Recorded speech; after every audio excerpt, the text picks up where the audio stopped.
Tune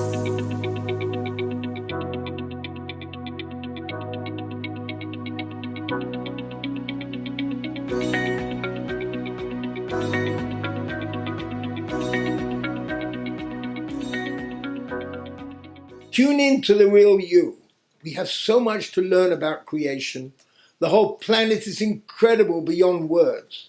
The landscape artists that created such breathtaking scenery enables us to get a real feeling of the depths and soaring heights of our soul and bodies. When we look at the most incredible mountain ranges from a bird's eye view, we can really feel the limitations of our body and human existence. Simultaneously, we are unstoppable. We're able to imagine and feel that our soul has limitless possibilities to fly and to rise to a crescendo of the great symphony being played around us. It is all beyond words. We can but gasp at the wonders that surround us in order to bring you in touch with these inner feelings. I would like to take you to a place that I used to visit with my family every summer. We used to spend 3 months a year up in the mountains in Switzerland. We would take the kids for long walks on an almost daily basis, and we looked forward to sweeping along the mountainsides and way above the trees back down to the village below. Almost on a daily basis, we always looked forward to getting to the other end of the trail and getting on a cable car, an open one, and with this swooping along the mountainside and away above the trees, back down to the village below. I'm going to transport you to the same faraway land up in the mountains. We are going to take a wander together and talk. Imagine that we have transported ourselves to this beautiful spot and are looking at the beautiful scenery. We are walking on a pretty high mountain. We see the valleys, the greenery, and the beauty of nature. We saw all the wonders of this world. We live in a fantastic world of miracles. The only problem is that sometimes we tend to focus on the occasional chaos that life presents, the unexpected problems and challenges that occur. That is not to say we do not sense happiness, pride, and enjoyment. However, sometimes the challenges get the best of us. As we walk along the mountain, we appreciate the splendor of nature. We hear the birds singing in the trees. We feel the fresh, warm breeze. We reflect on what a wonderful world we live in. It is inconceivable that the world could have created itself. The landscaping is too brilliant. While walking through a park, a beautiful area, we know a landscape artist must have been there to create it and make it happen. Man could never have created the world as it is, all here for our benefit. As we walk along, we look at the beautiful 13-petal lilies. Wouldn't it be perfect to live up here and walk through this glade regularly? There are only few places in this world that have 13-petal lilies. It's a national flower of Sri Lanka. You can also find them in Egypt. I want you to imagine yourself as being one of the 13-petal lilies in the mountains and the snow high up on the peaks.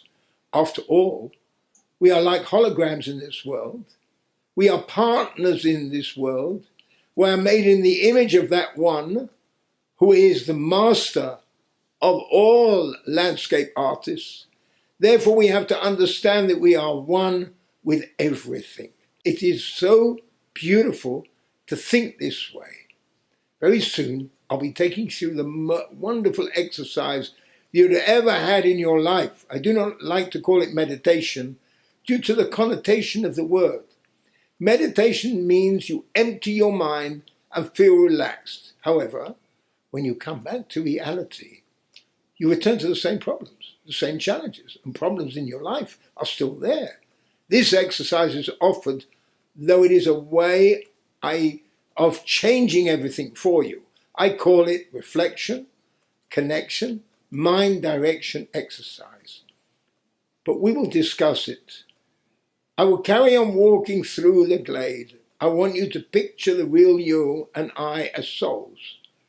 Our bodies are only our spacesuits. Let's head for the cable car the open cable seats over there. Let's sit in one where it is just you and I together. We are going to swing down over the mountains. It happens to be a long ride, yet we are going to enjoy it. Now we both have the feeling that we are disembodied souls, flying through the sky, detached from everything else. We'll feel as if we are above time, space, and motion, free from any restrictions. We can now see the inner meaning of being able to see the back of the divine with our own eyes. After all, no one gets to see the real architect and landscape artist who created this mind-boggling scenic plan. They only get to see the wonders and the glory of creation. This experience reminds us of what ancient books teach us about the journey of the soul. Once a person dies, we call it passing away, because it is really passing away.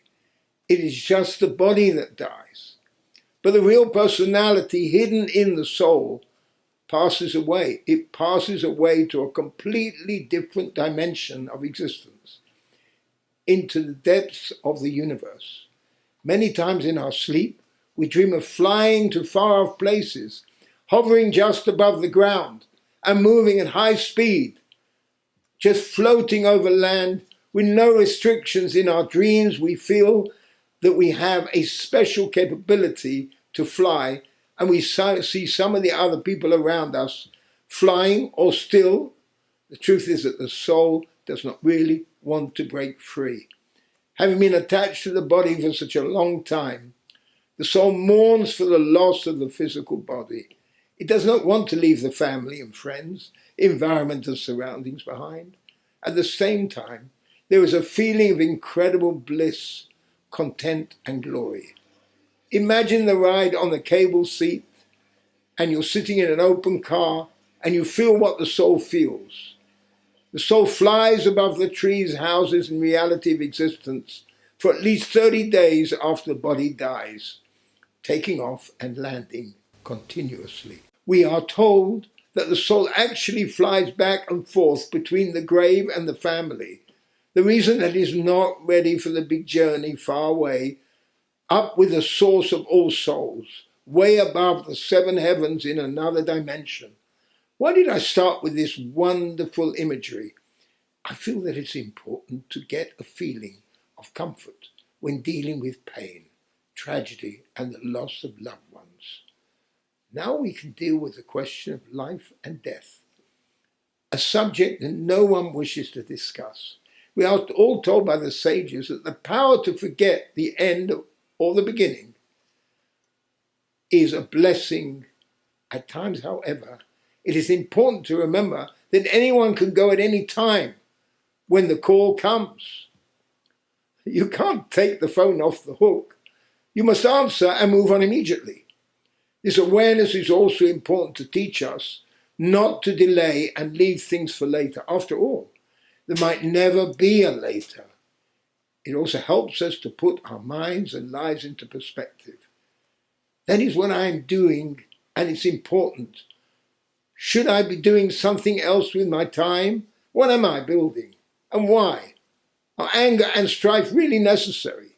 Are the ego and pride of any value? Remember, everyone gets an equal share in the grave space and takes nothing with them, not even their watches. Everyone is equal in death. The body could have been someone who is very rich or very poor, brilliant or a fool, righteous or sinful. It could have belonged to a king or a pauper, a powerful individual or a simple laborer. Death equalizes us all. What transcends above time, space, and motion is the soul in its own uniqueness, stripped of all the pride and ego. This certainly helps us to put our lives into perspective. Each one of us goes through that experience when someone is taken, regardless whether it happens slowly or suddenly. It always takes us by surprise. We tend to forget that we'll join the departed in good time. However, life is for the living, and we must carry on. My wife and I went through this experience with our own daughter. She was only 38, about to turn 39.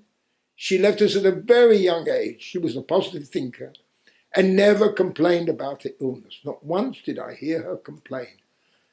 I knew it was painful. I knew it was difficult. In the last 17 days in the hospital, I would look into her eyes and know when she was in pain. Nevertheless, she never said anything, nor admitted to it. On the contrary, she always had a joke up her sleeves. She was always happy, which is indeed the great way to fight cancer or any other illness. She told me that it would either help her or not, and if it didn't, she would die happy. That is a powerful thing for someone in that place to say. In fact, I believe it was her positivity that helped her hang on for so many years. My brother was a specialist in cancer care and was working at one of the top hospitals in California at that time, visited her and told her that she did not have long to live. However, with her determination, positive outlook and attitude, joyfulness and appreciative spirit, she was able to hold on for a bit longer. In fact, she lived another 8 years after he made that prediction. My wife and I had the privilege of spending quality time with her for the last 17 days of her life. Interestingly, during that period, I was really above time, space, and motion. I was willing to carry on taking care of her for years if necessary. I would try to help her ease her pain by putting a spoon in her mouth so that her teeth could grip it. However, I never said a word why I was doing it. I would also give her fruit ice to suck on, hoping that it would relieve her pain and quench her thirst. We know that this was one-way street, and there was no known cure. She went through this illness over quite a long period of time. You see, some cancers are good cancers, and some are very wicked. Some cancers are more likely to spread than others. I had a nephew that had a fast-growing cancer, and he knew it. So he said his goodbyes and prepared his family for the future. He was very loving. I witnessed it. Many of you have witnessed it too. He only survived 3 months. Never allow someone to go around complaining. The truth is that despite the difficult circumstances may one be in, there's always a reason for everything. Even though they do not understand it, we don't understand anything. Never try to give your own rationale either. It never makes sense. It is not necessary. It's not what they did or did not do that led to their sickness. It is not what they ate, drank, or smoked. Certain diseases and illnesses are the result of variants in one's DNA. Even so, you have to be careful. Take your medication. Eat and drink properly. Have the right ventilation in the room. And do everything you can to take care of your soul and your body. We are commanded to guard our souls diligently. Each one of us is a delicately balanced instrument. But this knowledge does not make pain or loss or illness any easier to handle. All it can do is maybe delay the ultimate end. I suppose the real hardship is the feeling of helplessness that those who are left behind experience. What more can they do but to watch, assist a little, talk things through, make sure they spend quality time with their loved one, and share an overwhelming amount of love, sympathy, and understanding. Even that, however, will not contribute. Physically, the patient can alleviate their pain. Let's go back to where we were, feel the warm breeze caressing our skin as we sweep right through the trees and over the meadows with fantastic views all the way round. You might see people as dots moving around. You might see small cars and buses on the roads. You're looking down on the world very much like a soul looking back on the world. It is such a beautiful feeling when one absorbs and imagines. Most people have had a dream at night where they have felt they were floating above the ground. They might have even been higher up. That is because we all live in two universes, two parallel universes. The universe inside of us and the universe outside of us. When we dream, we get glimpses of that other universe. We're not restricted to our bodies. We are just souls doing exactly what we are doing now. It is a wonderful feeling. As souls, we enter our bodies at birth. We are born into little babies and we grow up. Then just like everyone else in this world, our souls depart bodies and we die. During the time we are alive, our souls and bodies work together for the most part. I'm going to talk a lot about that in this book. Sometimes the body rebels against the soul.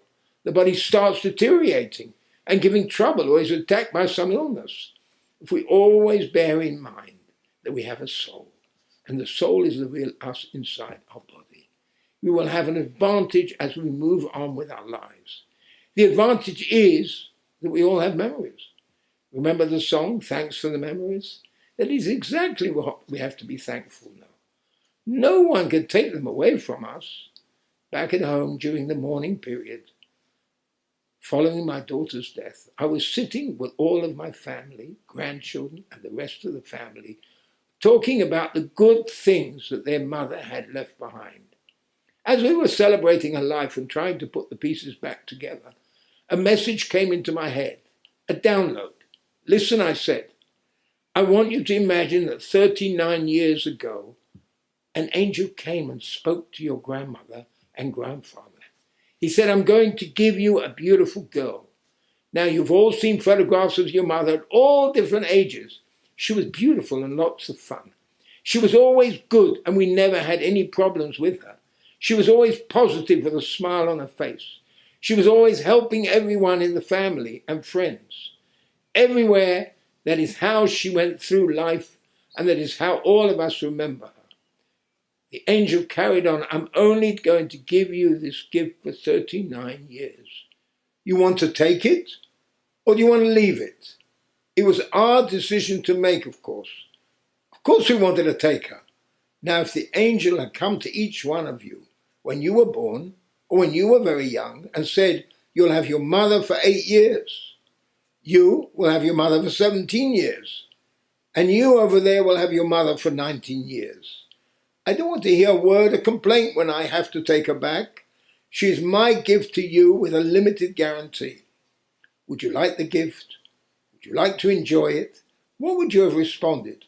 What would any of you have refused to take it? Of course we would not.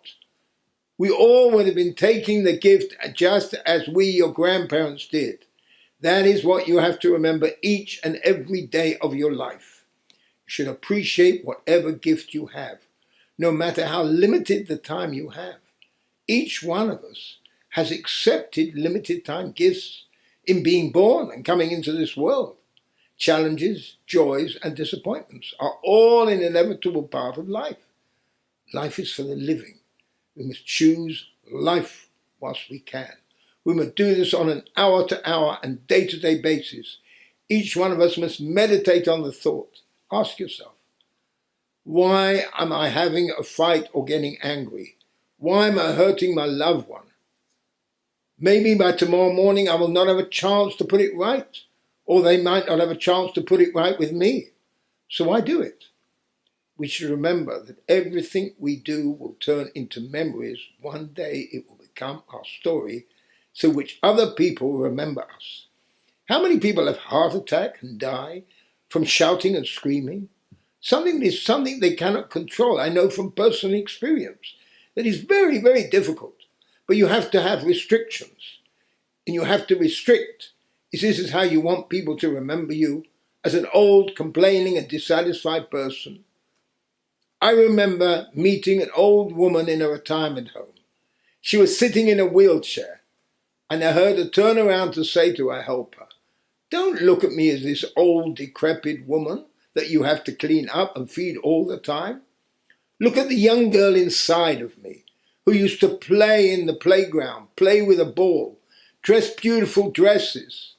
See the girl who was spoiled by her father, the girl who worked hard at school and university, fell in love, got married, had children, had her dreams, went around the world, did all the things she wanted to do, and went through things she did not want to do.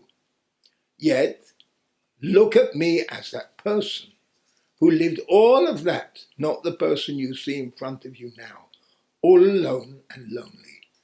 If each one of us would only remember that and think carefully about how we behave towards other people, ourselves. We hold a big advantage. Memories are the advantage we have. Life is full of challenges. We fall ill or have a loss. A loved one dies or they become seriously ill. They leave our lives for different reasons. They might travel to another country. They are no longer with us, even though thanks to our modern age and technology, we can still communicate, even though sometimes that is difficult too. It does not happen quite as often as we did before. While they live closer, we would see them more often. Now it's reduced to a phone call here and there. All of that is natural. It is what happens and is the way of life. The same thing happens with our souls. We go through different ages and we recycle ourselves. As we go deeper into this book, I'll be introducing you to things that I want you to internalize.